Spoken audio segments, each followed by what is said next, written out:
Hey, welcome to early Saturday morning show to where we are going to rant and rave about all sorts of great things. The one thing that is certain is that there is government overreach going on right now into the cryptocurrency space. Maybe it's only here in the US because other countries around the world have become and begun to normalize this idea of cryptocurrency, blockchain, digital assets. But the SEC v. Ripple, that case just keeps going and going and going. It's kind of like the Energizer bunny that never stops. But at some point, there will be an end in sight. Is the Biden executive order good for crypto? Now, the one thing that is certain is that it will not and it can't stop all-time highs in 2022 as much as they want to go after the this brand new digital asset class, as much as they want to go after and undermine the idea of new ways of remittance payments, cross-border payments, new ways through decentralization, working with entities like Celsius and Gemini. So anyhow, as we contemplate all of these things that are going on and the impact that this government could potentially have on freedom and is having on freedom, that's going to be the subject matter of today because we got a lot to cover, including some amazing Deaton tweets that went out as well. Very similar in thought process on this. So if you guys are ready, I'm ready. Just looking for the kickoff here. I say let's go. Welcome to On the Chain. All right, we're back. Let me just make sure that we're solid over here. We're good with the audio. Everything is copacetic. Good morning to everybody. Give a quick shout out as you come in. Let us know where you're tuning in from, which will be great.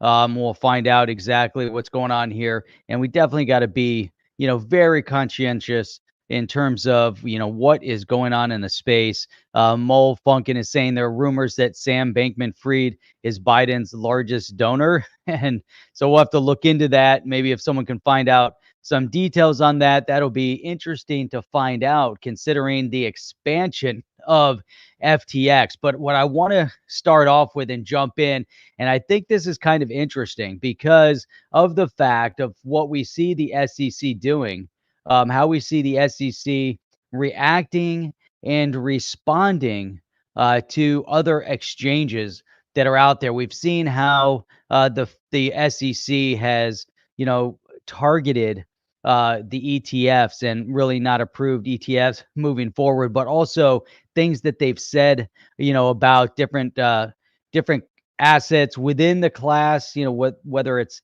how they've gone after XRP or their target of Ripple. But what I find in this, when I'm going to bring this article up here in a second, but this is the U.S. SEC approving a U.S. exchange with a blockchain feed, and get this, with faster settlement. So let me pull this up. This was just posted not that long ago. So we're talking about like 14 hours ago, just posted. This is the SEC approving. Here we go. Let me pull it up. Check this out. Approving a brand new U.S. exchange with blockchain feed for faster settlement. Now, we really have to look at this and say, okay, what is going on exactly? So we know where the SEC has fallen as it pertains to digital asset. We know kind of where Gary Gensler, where he was when he taught at MIT, and where he is now as the enforcer. That's his idea there. He believes that he's up there as the cop on the beat to go after anybody within this space that is trying to build and develop. His role there isn't to protect the retail investor, but it's to be the cop on the beat and to enforce the enforcer.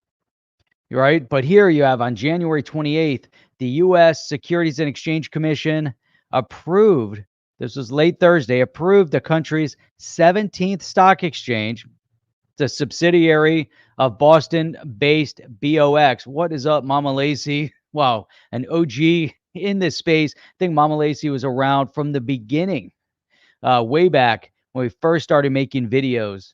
When we're doing short segment videos way back. So what is going on? So here you have a subsidiary of Boston-based BOX exchange. Now this new exchange is going to incorporate blockchain technology. Now we could say, hey, you know what? This is a great positive. This is a great step forward as they're starting to incorporate blockchain technology into traditional stock. So now check this out, because we've seen a lot of pushback, a lot of resistance from the SEC to others that have discussed and pointed to this idea that they want to do the exact same thing, because this new exchange isn't new to this idea. We've seen what Sologenic is doing up in Canada. You know, they started this idea of tokenized securities. We've seen other exchanges get into the tokenization of securities. Now, this new exchange that was just approved by the SEC is going to do exactly that: offer tokenized securities. So as we go through this, you're going to see one of their objectives really is to take on exchanges out there, the crypto exchanges. And one of the things that we've said routinely, you know, as we go through this, are the exchanges going to be so big that they start buying up banks? Are the banks going to get so big, or, you know, have the wherewithal to start buying up these digital asset exchanges or these financial institutions? Now, what we're seeing is a brand new subsidiary exchange branching off to build into the blockchain, but with this objective to try to be first in the US with tokenized securities. They want to try to beat Coinbase at its own game and then some.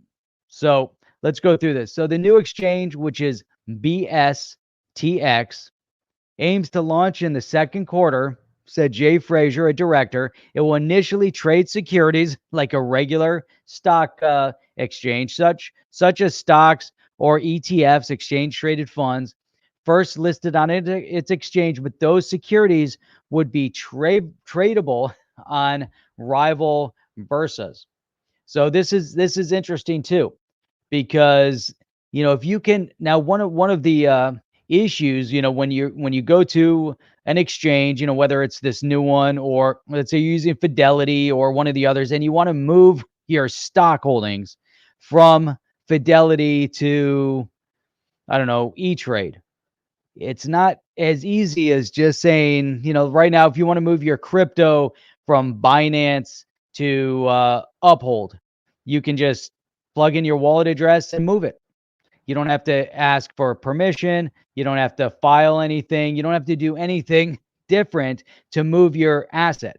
Now, it'll be interesting to see, it says here, but those securities would be tradable on rival bourses. I don't know if they're going to allow you to move and transfer. That would be interesting. But that's always one of the downsides with the stock exchange versus the crypto exchange and with cryptocurrency, is that it's easy to move crypto around the marketplace. So let's go down.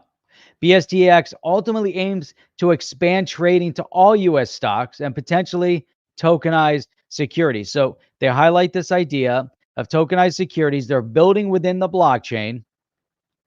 They want to move in that direction. Now, again, you know, this goes back to this idea. Now, this is a subsidiary of a primary exchange. They're trying to get into this space, but notice that they're trying to utilize blockchain tech, which could be very beneficial, as they've recognized that. But at the same time, they're going to start by trading traditional securities with a potential objective to get into tokenized securities. Stock tokens are digital versions of equities pegged to the underlying share, usually traded in fractional units. So there you go. So if you're going to tokenize the security, just like a digital asset, you could look at it in comparable terms. So you have a stock token, but instead of it being like a stable coin, or, you know, pegged to the dollar, you know, like USDC. In this case, you're going to peg it to the stock, obviously. Yeah, I think you guys understand that. But here, and then you could actually trade in fractional units. So you could own a half a share of Amazon. You can own a quarter share of Amazon. Now, the idea, if it's tokenized, that it should then also be easy to move those tokenized shares around from wallet to wallet, and you're not then obligated to keep them on BSTX. I think that would be like a long-term objective. But then BSTX, they're probably going to be very centralized in their control with this idea of really keeping everything on the exchange. But here it says, Fraser said the aim is for BSTX to look more like crypto exchanges such as Coinbase, as opposed to traditional exchanges like NASDAQ. So here they are again, creating a subsidiary, and not sure if they're going to be successful or not. It's going to be interesting because they're going to be trading in traditional securities to start, and not all securities. So what is going to be one's incentive to moving over to BSTX if they're not going to offer cryptocurrency? And maybe they will. Maybe that's going to be, if they want to look more like Coinbase, then really they're going to have to start trading crypto as well. So maybe this is an interesting move. They're starting the other way around. So let's say a Coinbase starts in crypto and then tries to find its way into offering securities and then eventually offering tokenized securities. And this goes back to our initial discussions over which comes first. Who is going to have the wherewithal or the monetary liquidity, or just liquidity in general, to afford to buy out one or the other, or then develop the technology. Now, if BSTX is going to have to try to develop the exchange technology for crypto or for the tokenization, they're obviously going to either have to be well supported, or they're going to have to be, they're going to have to do well and start generating significant revenue. Now, Coinbase going the other way around, now that if they can get the licensing, they're already there. They already have the technology. So that means that potentially for BSTX to move in a direction where it can compete on the crypto space, maybe it goes and it looks for a way to buy an exchange, or BSTX spins up and then spins off, and an FTX or Coinbase or another exchange buys BSTX and incorporates them. Since they're building in blockchain, maybe that incorporation will be easier and it'll be an easier purchase, or maybe they'll just compete. I mean, there are a lot of concepts out there, but the key here is that the SEC actually approved BSTX, where it seems like there's a little bit of resistance and pushback. Obviously, Coinbase, traded publicly, has had to go through some SEC approval process to make that happen as well. So here it says, in addition to traditional pricing data feeds, BSTX plans to offer a market data feed that will operate on a private blockchain.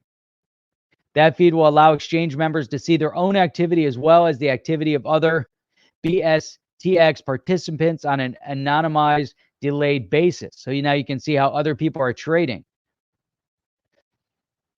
It could be interesting. I mean, is this really necessary that it's operating on a private blockchain and that you'll be able to see your feed of your own activity? I mean, you can kind of see your own activity. So if you're trading stocks, but it's blockchain tech. So maybe as you go forward and that blockchain technology becomes, is more incorporated, where you're starting to see more crypto trading going on with BSTX, and obviously the tokenization of the securities. I think that's really what it's all about. But here, the exchange plans to expand its use of blockchain, the technology that underpins crypto, such as Bitcoin, over time to support products like tokenized securities, right?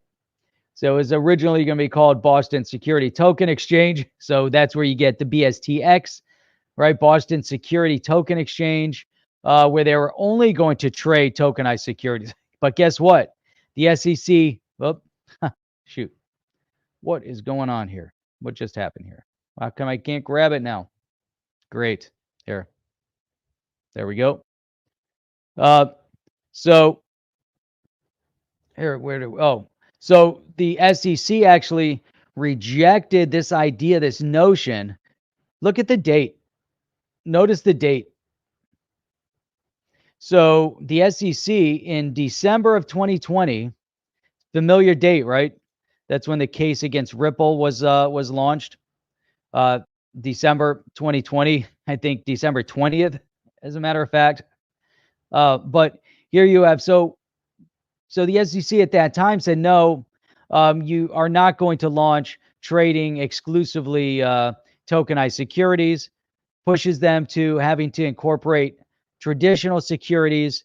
They get turned down, they go back, they replan, and then they just get their approval this past Thursday. So goes forward over a year to get new approval. But think about the idea of what they wanted to do originally was to be strictly in this tokenized space. And I find it interesting that in December they shut them down, and at the same time they launched the lawsuit against Ripple. The exchange will also give members the option to settle trades as quickly as same day. Now this is actually significant because if you're able to do instant settlement on stock, on securities, that's awesome. Instead of typically you have currently it's a 2-day standard settlement time, which would free up cash. Counterparties have to pledge against trades while also reducing the risk of either party defaulting. So if you can get instant trade, you don't have cash being held up. You don't have securities being held up. It's just like a digital asset, and the securities will be traded instantly. And instant trade settlement, but here it says same day. So near instant, near quick, not really instant, but it is interesting. So, so the SEC said that notwithstanding the blockchain feed and faster settlement times, BSTX revised rules was substantially similar to the rules of other stock exchanges.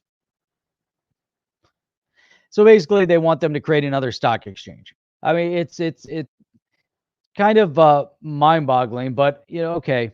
So they don't like the idea that they were going to be strictly tokenized securities. They like the idea that they're going to sell regular securities, and maybe at some point in the future they will allow them to go back into tokenized securities. Now, the other thing is if they want this instant settlement, just imagine they don't have the technology necessarily to fulfill instant settlement.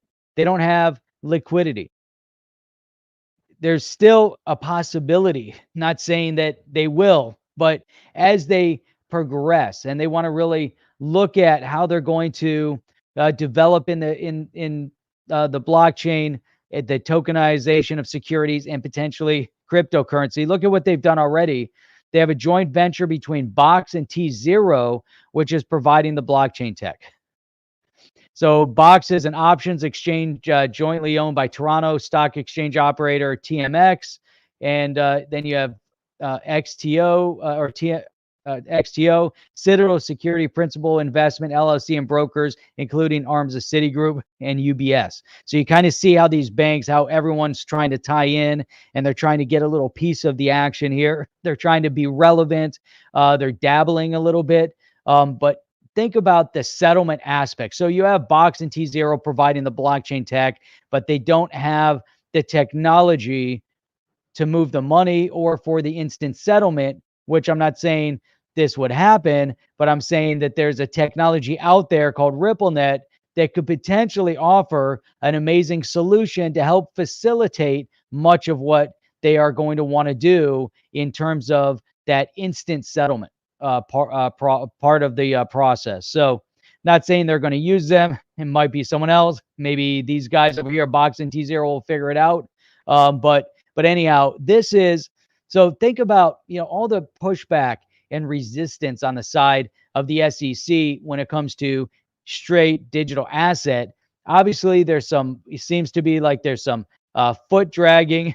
Oh, I saw this. I had to comment on this. So Brady's saying XRP sold out instantly on BitTrue. Wasn't it? It was amazing. They announced that they were going to have the yield farming for XRP and XLM, and they're doing like a 25% APY, which is pretty decent, even if it's a 30-day lockup. You do a 30-day lockup, and let's say you're getting like 1 point something percent, but in that lockup period. But how great is that? But it was instant. Yeah, I mean, it was sold out so quickly. I mean, it was pretty amazing. Now, they did have VGB. So Vagabond, actually, they did a 100, I think it was 100% yield farm on VGB with a 30-day lockup. So obviously that's, annual return. So that's, but interesting. But you're right. That was immediate. It was so immediate. It was crazy. Oh, it was a 15-day lockup. My bad. Once it was sold out, I didn't even look. It was only a 15-day lockup, but that was it was done. That was it. Michael Otto, Donald Trump put the executive order 13771 back in 17. Told Steve Mnuchin, let's go straight to phase 4. Steve, in phase 4 is March 2022. You guys can go research that one, dig into that. I like that. Constantine, XRP will be unaffordable in the future.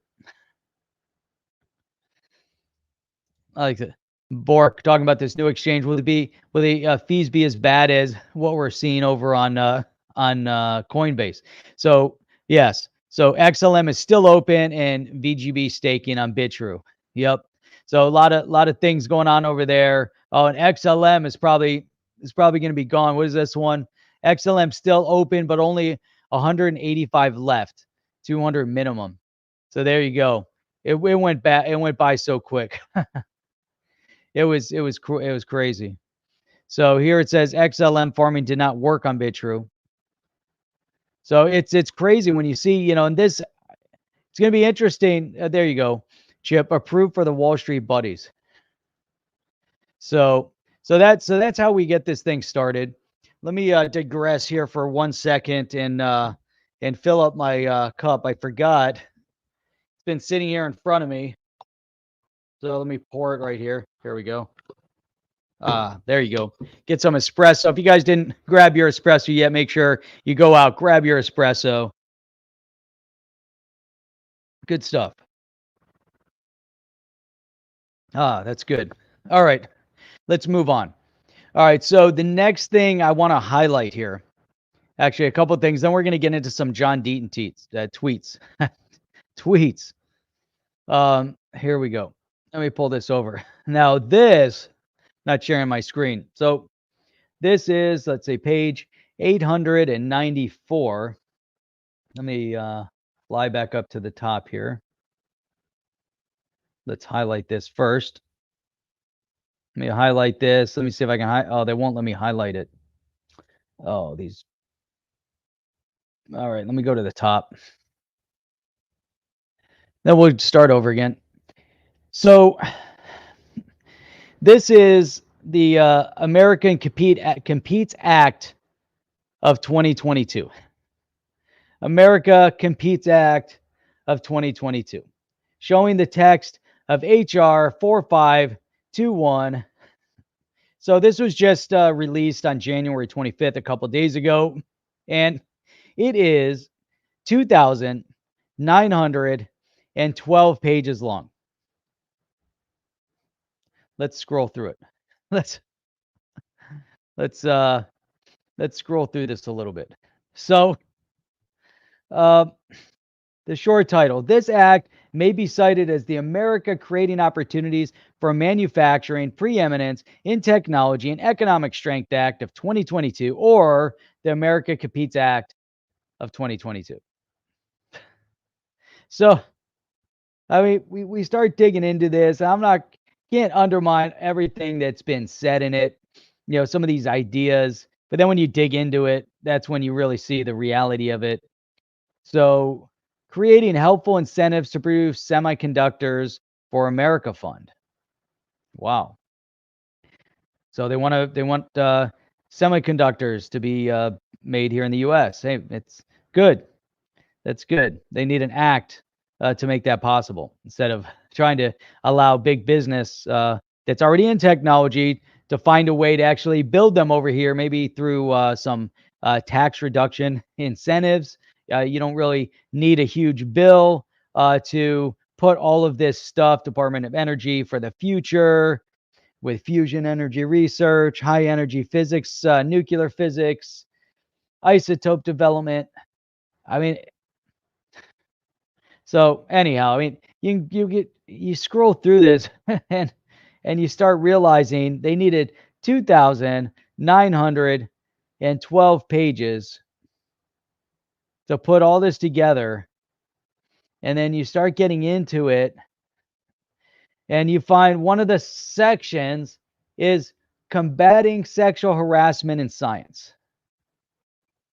You got research grants, data collection, and all sorts of stuff. Let's see here. Let me scroll. Clean energy. All right. Anyhow, communications and technology. There was so much in here, but let's go to 896. So this is where'd it go? U.S. commitment support for allies and partners in the Indo-Pacific. This is all part of the bill. The U.S. Treaty Alliance in the Indo-Pacific provides a unique strategic advantage to the U.S. and are among the nation's most precious assets, enabling the U.S. to advance its vital national interests, defend its territory, establishing enduring cooperation with allies while seeking to establish new partners, prevent the domination of the Indo-Pacific and its surrounding maritime and air lands by a hostile power or powers, and deter potential aggressors. The governments of the U.S., Japan, South Korea, Australia, Philippines, and Thailand are critical allies in advancing a free and open order in Indo-Pacific. So why? So you have to question why this was put into the bill. I'm trying to find. There was a whole section on cross-border, and now I got to go back. It was like at 8. What did I say it was 894? Here we go. Here it is. Here. Report on the implications of changes to cross-border payment and financial messaging systems. In general, not later than 180 days after the date of enactment of this act, the Secretary of Treasury, in coordination with the Secretary of State, shall submit a report to the Committee on Financial Services and Foreign Affairs of the House of Reps and the Committees on Banking, Housing, and Urban Affairs and Foreign Relations and of the Senate on the implication of cross-border payment systems. Why in the world? Now, again, this is the America Competes Act. Why in the world do they put? Why do they need 2,912 pages to go through this? And I want to get into the cross-border section and the financial messaging section because it's relevant to what's going on with Ripple and the XRP ledger and RippleNet and XRP. And I find it, interesting that they need a report to be delivered on this, and they had to put this into the bill. Like somehow they don't already know the implications of the cross-border payment system. Like they don't already understand that SWIFT is outdated and doesn't work efficiently, and this idea that there's a solution that the SEC is actually targeting right now to try to undermine and take down. So here's matters to be included. The report shall examine the benefits and concerns related to the use of the current cross-border payment system, including the messaging system. So they're talking about SWIFT. They want to examine how SWIFT functions. Now, they know exactly how SWIFT functions. They know exactly that they don't need to go and research it and provide a report on it. So review and analyze ways in which the cross-border interbank payment systems, or SIPs, cryptocurrencies, and foreign central bank digital currencies could erode this system. Erode, right? They're not saying benefit. They're not saying expand on. Why do they use the word erode? Why do they have to analyze the ways in which cryptocurrency and foreign central bank digital currencies, CBDCs, are going to erode the system? That's interesting. I mean, you could be at a loss for words on how they put this stuff together. Why isn't it just to see, is there an impact, positive or negative? Why use that word? So then you go on, analyze how changes to global cross-border payment systems could undermine U.S. national security interests, including impacts on the efficacy of sanctions, the countering of terrorist finance, and the enforcement of anti-money laundering provisions. So again, not to say, can it help? Is it going to be a detriment? Is it going to be a benefit? But the verbiage, and this is, it goes back to this idea, this notion that elections and voting have consequences. So now, if you look at how this current administration, their thought process as it pertains to cryptocurrency. So now think about this idea of an executive order coming from the White House related to cryptocurrency when in the Competes Act, they're not talking about the possible benefits of cryptocurrency streamlining cross-border payments. They're talking about how it could undermine U.S. national security. Not trying to figure out a way to say, how can we get it so it could benefit U.S. national security? Is instant cross-border payment and settlements a benefit or a detriment? Is streamlined business transactions a benefit or a detriment? I find it interesting that in their thought process, the way they've manipulated the verbiage, once again, manipulated the verbiage, is to spin things in a negative way, from a negative light. What are they referencing in one little couple paragraph here? From 1 to 11. They're referencing cryptocurrencies. They're referencing CBDCs, how it could be detrimental to the system. And they want to look at how it could then also undermine, how if you're going to change global cross-border payments, how it could undermine national security. Now, are they in reference to the fact that the SEC has launched a lawsuit against Ripple over, potentially selling unregistered securities? If you have the SEC on one side and you have a bill, the Competes Act, that's directly referencing cross-border payments. RippleNet is a cross-border payment solution that's being taken on by entities all over the world.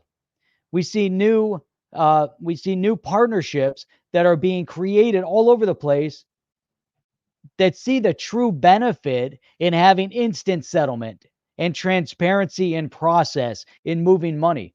The UAE is light years ahead of where the US is from a monetary perspective. You see partnerships developing in the UAE, in Saudi Arabia, in Japan, all over the world.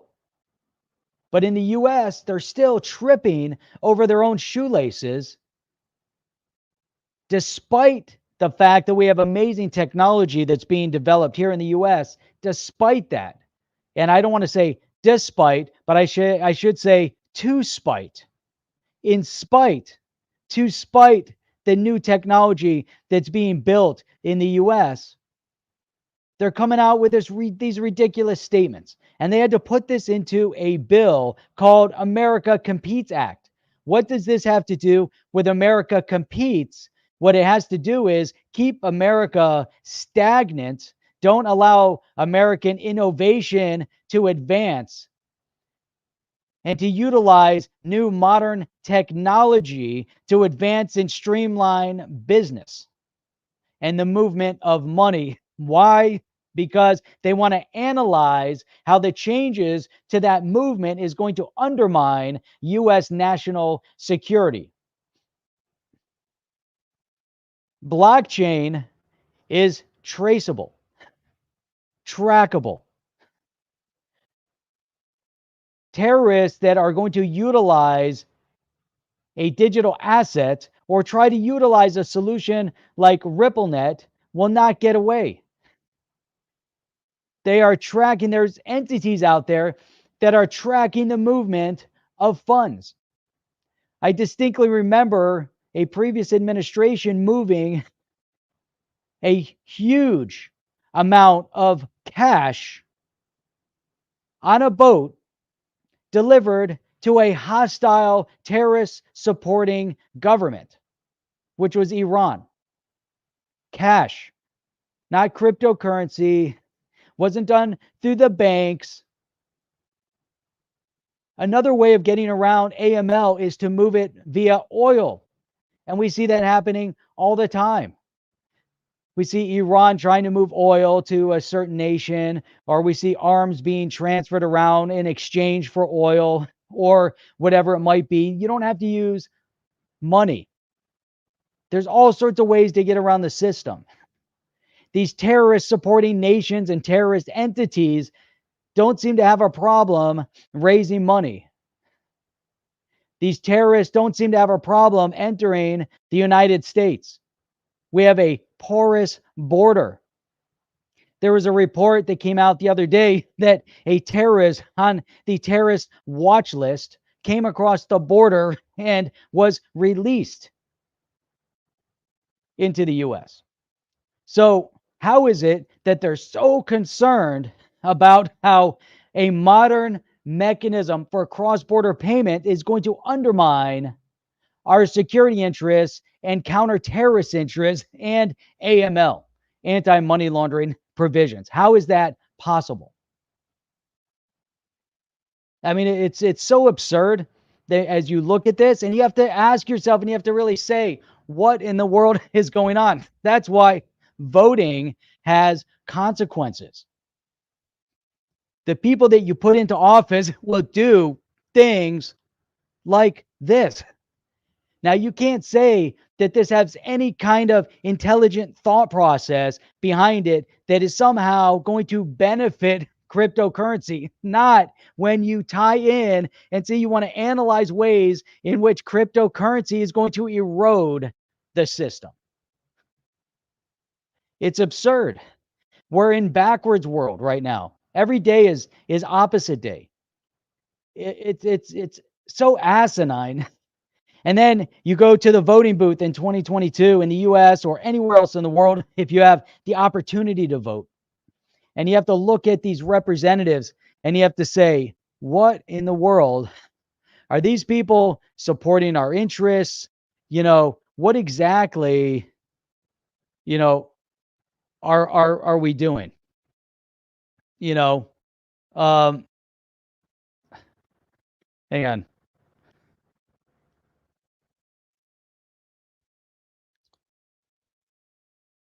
Okay. Just got a message. The tennis coach, apparently the key to the tennis courts is gone. No way into the tennis courts. So anyhow, let's move on. All right. So this is like, crazy stuff, right? So here's another one. Hang on. So as we get this, let me pull this article over. It gets interesting. Then we're going to get to John Deaton's tweets here in a second. But all right. Oh, whoa. Come on. Crazy. There we go. The Fed is keeping strictly neutral on CBDC as others plow ahead. So the US Fed published a long-awaited discussion paper last week. We reviewed that. They laid out conditions a digital dollar would have to satisfy. We know they got, a little strict on some of their research in terms of what they thought from a privacy perspective. The US report outlined CBDC must provide benefits to households, business, and overall economy that exceed any costs and risk. While this sounds like a simple prerequisite for any government, it's a taller order for countries like the US than for emerging markets. That's why we do see a lot within the emerging markets that are, obviously, able to open up with potential digital CBDCs, a lot sooner. This website won't let me open. The U.S. already makes widespread use of digital payments. Low-hanging fruit fruit of shifting away from physical cash has already been plucked. I mean, it's kind of silly, but the report also acknowledged the value of CBDC in addressing inadequacies of cross-border payment network. So it's interesting that the Fed wants to get into this idea of the inadequacies of the cross-border payment network. But then when you go to that America Competes Act, they want to research whether or not it's inefficient. What, like, I mean, it's unreal.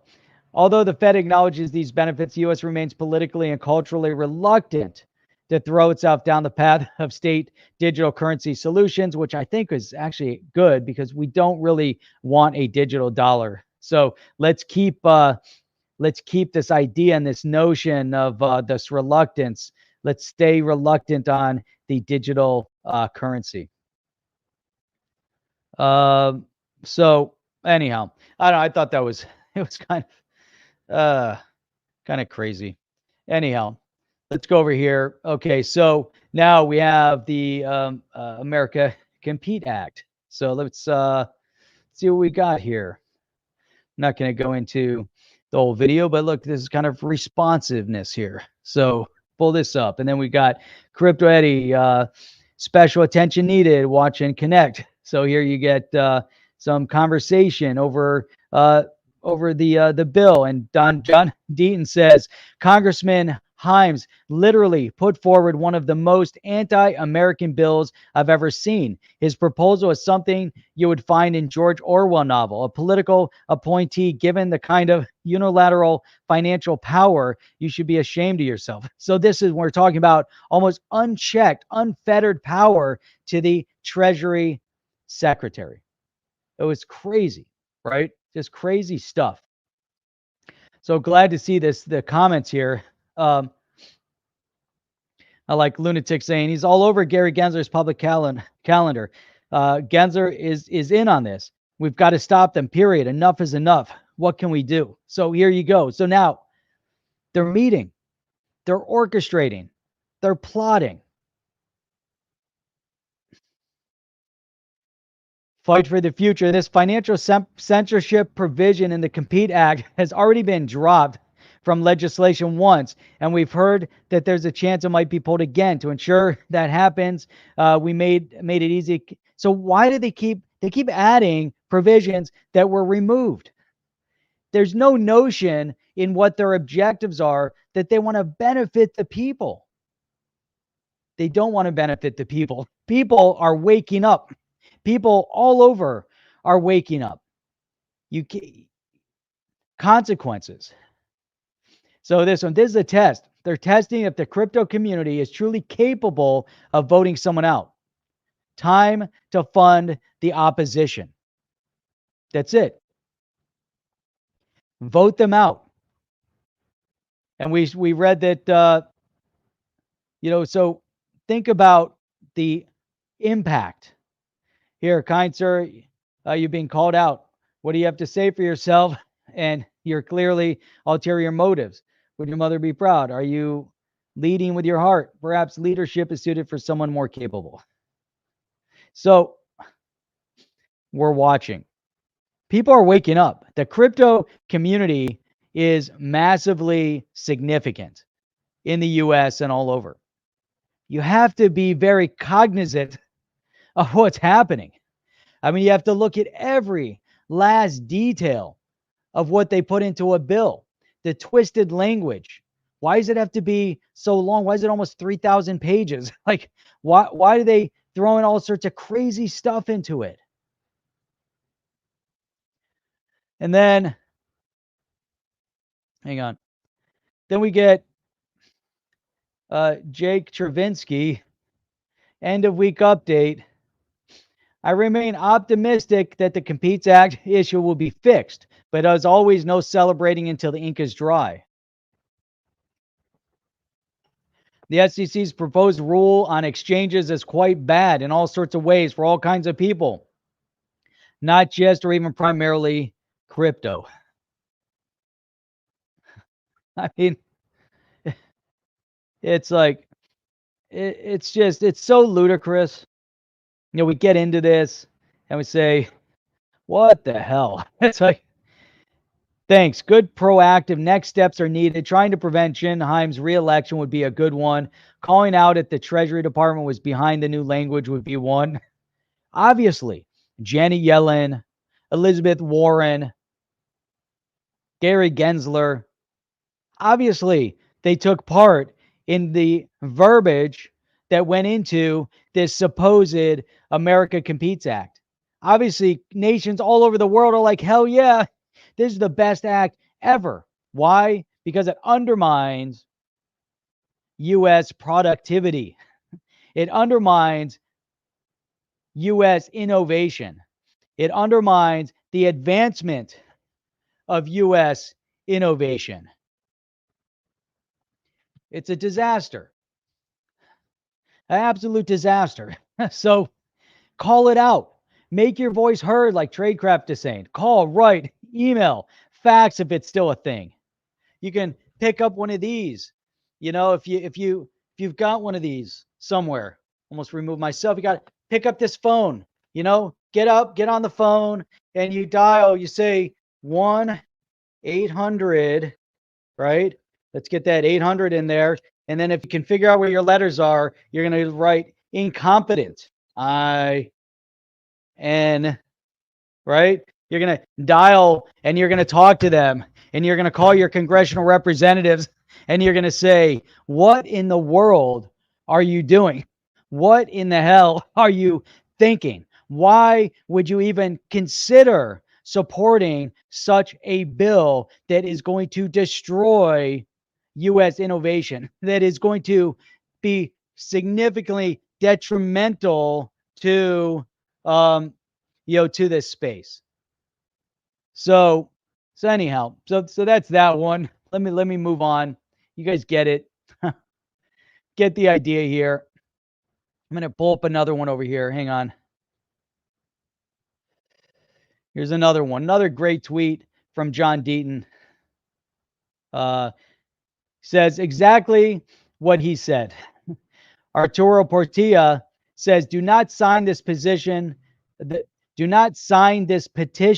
to support XRP and or Ripple. Sign it to show you are bothered by government unaccountability and systemic bureaucratic abuse. That is a massive statement. That's a massive statement. You're not signing the petition to help support XRP or Ripple because what you are concerned with is this government is not accountable and we need to hold them accountable. That you have continuous, systemic bureaucratic abuse. Not just some bureaucratic abuse, but it is systemic, meaning it is everywhere. It's rotten to its core. It's everywhere. There's an overreach going on across the board.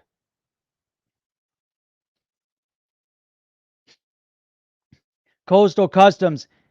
This response from signing the petition definitely got me on some sort of do not fly list or something. What does it say? Thank you for contacting my office. Your thoughts and concerns are very important to me, and you'll receive a more detailed response shortly. I sincerely appreciate your patience in awaiting this response, as our mail volume is often significant. There's a request for blah, blah, blah. So obviously, this is a very standard, response. Very, very boxed. What is that? Not, what is that word? Why can't I think of it? Is there a simple way for me to ensure I have signed the petition? Also ensure I don't sign it twice. I'm sure they'll double check on their end. If you're signing it more than once, they can cross-reference on their side. Bureaucracy provides government officials legal cover. In other words, a way to spin and be corrupt legally. That's in Spanish. If you have over 50,000 people signed up for the XRP case, we should have at least that sending out this form. Come on, XRP Army. 50,000 people sending out emails. Seriously, why obey laws as these criminals clearly don't? Why pay taxes for what? So they can carry on stealing our hard-earned wealth. Where's Guy Fawkes when you need him?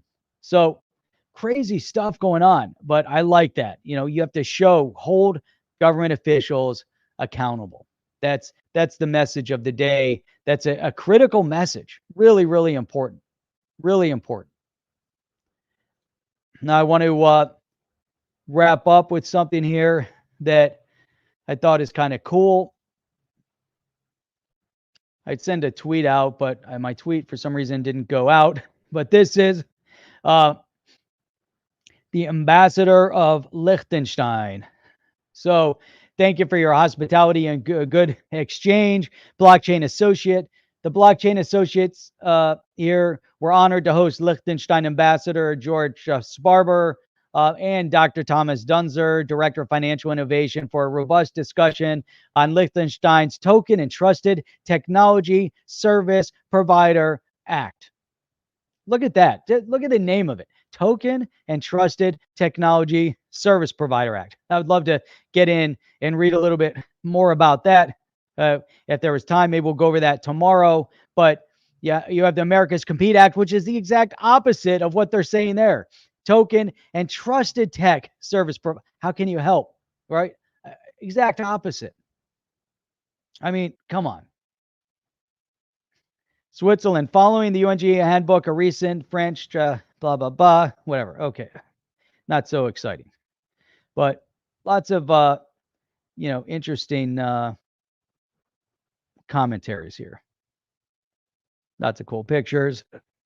All sorts of stuff going on from the ambassador of Liechtenstein, moving all over the place.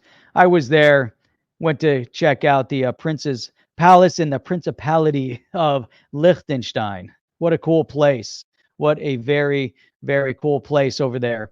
So anyhow, you guys, you realize that we are streaming here 6 days a week, Sunday through Thursday at 8 p.m. Eastern Standard Time, and every Saturday morning at 8 a.m. Eastern Standard Time. If you're brand new here and you haven't done so already, then how about if you click the subscribe, hit the thumbs up, hit the bell notifier. You know what? They don't even have a thumbs down anymore. I always enjoyed looking to see how many thumbs down we could potentially get, and to see, it's always one.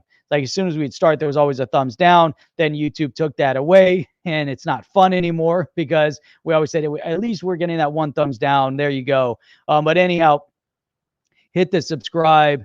And then go to onthechain.io. Check this out. If you go to onthechain.io, I'll pull it up and you can go check out the website real quick. Just shouting out just a plug for onthechain.io. You can go over here and say, well, I wonder what they did last. And you're like, oh, look at this.